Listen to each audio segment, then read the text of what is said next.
You're watching PM Agenda. Time for our panel this Monday afternoon of political strategist Grahame Morris and Bruce Hawker. Grahame, one of the big criticisms of last year's budget was the failure to prepare people for the cuts that were coming. Do you think the government this time has prepared people for what this budget's going to be about? Well, I think the big difference is there's actually some good news in it. Incidentally, talking about preparing people, for all you business people, interest groups, media people who are on their way to the airport to come to Canberra, go home again, get a coat, get a scarf, get a footy bean. It is cold. It is chilly. Look, it is different this time because there's different content. Last time was economically very sensible but politically putrid.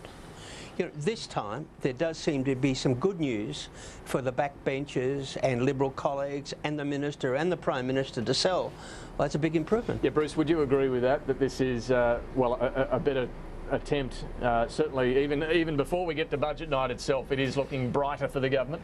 It does look better than last year, but of course we're coming from a pretty low threshold on that one, so I wouldn't get too excited about that. But at least there is an attempt to explain the budget a little better. But when you do get down into the nitty-gritty of it, they seem to be giving with one hand and taking away with the other. And I think the classic. Well, I was going to ask you about this on the family side of things in particular, Bruce. If the childcare package is paid for by cuts to family benefits, how's that going to play out politically, do you think? I think it's going to play out badly. In fact, I think the government should be hoping that they'll block the increases to the childcare payments, which is $3.5 billion, by the way. $3.5 billion at a time when the unemployment rate is the highest in 13 years. So they're trying to lure women back into the workforce at a time when we've got high unemployment. I don't think that's a good use of money, and I suspect that there's going to be a lot of families out there who are going to say, well, we'd rather see that blocked and still get the family Part B payments. I guess it depends. Yeah, I guess it depends, Grahame, how old your kids are, whether you like the childcare goodies or the family plans. I reckon Labor spokesperson Jenny Macklin and the leader have jumped way too early on this. They keep underestimating Tony Abbott. You give Tony Abbott $3.9 billion to run around the country and talk about what he wants to do with childcare, and he'll kill you. You know, we haven't even seen the budget, and already Jenny Macklin and Bill Shorten are saying they're going to oppose childcare. He had billions on the paid parental leave scheme to run around the country and sell that one, and that didn't exactly. Yeah, it doesn't matter. It doesn't matter. But it does matter. This one, everyone is on board.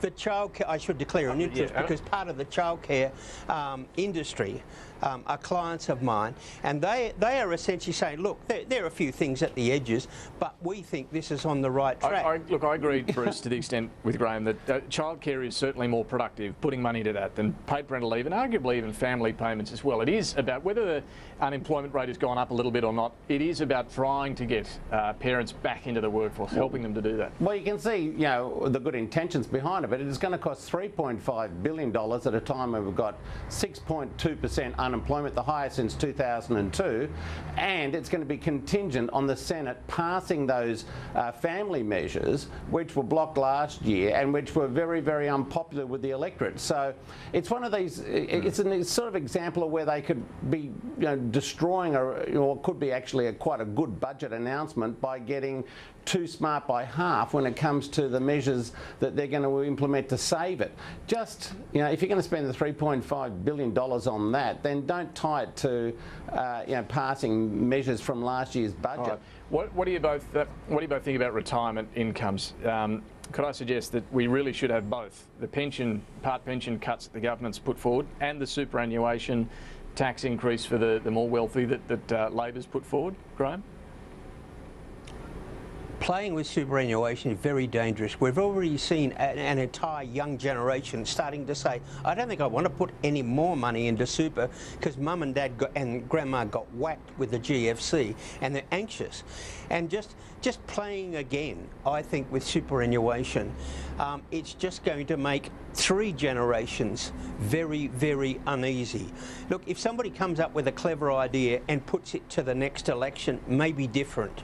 But at the moment, I think, we have a whole generation that has grown up the baby boomers thinking that when they retire their superannuation is going to be all right, and the interest on it has collapsed, and now an entire grumpy generation is thinking, well, is my super enough? But we do have a budget in deep deficit. Bruce, it seems to me both measures need to be looked at. What do you reckon? Will Labor ultimately back the pension changes? Well, I hope they do, because I think this is an opportunity for them to say, look, we are being responsible. We know that there have to be some hard decisions made here and some people are going to be unhappy about it, but we're talking about the wealthiest pensioners, just like we're talking about the wealthiest superannuants. I mean, these are people who are getting above and beyond what is really their fair share. The caveat I put on it is this, that if Labor is going to push its superannuation measures and the cuts there, they have to make it clear that this only applies to the very top end of the market and not to average families and pensioners, people who are going on to superannuation in the coming years. If they don't do that, then people will get scared, and the government will present it as the politics of envy. Frankly, I think both parties have got to get together on this one and say superannuation's got to be fixed up and pensions have got to be fixed up, and it's only got to be done in a way which affects the top end of the market and not people who are struggling to make their payments. Just quickly, Grahame, on the GST announcement for online games and movies and songs. We were just chatting off air. Well, I should declare an interest here, but I don't know what the answer to this question is. If I'm playing Candy Crush or Angry Birds or Slotomania, you know, the three main games in Australia, and they're free to download, but I want to go to the next level and pay $1.20, do I pay GST on that? I don't know. And how the hell are you going to collect it? It's a good question. A lot of kids out there, and obviously political strategists too, will be playing these games, and there's a lot of money to be picked Candy up Crush. Just imagine all of those, 40-year-old women, which is the main market. Just quickly, Scott Morris and all this talk about him overshadowing Joe Hockey and potentially even replacing him is a bit overblown, Grahame, do you think? Or Very overblown. The Treasurer wasn't involved in the family announcement because it should be the Prime Minister, and Scott Morrison is the Minister. Every Treasurer I have known the day before the budget has got his head down and his bum up working on the speech and going through pages 421, 423. That's what you do if you're Treasurer. We'll see plenty of him in the next few days, I would imagine. Look, we've got to go. I'm getting the big wind up. Thank you both. We'll catch up next week post-budget for a good look at it all. Bruce Hawker, Grahame Morris, thank you.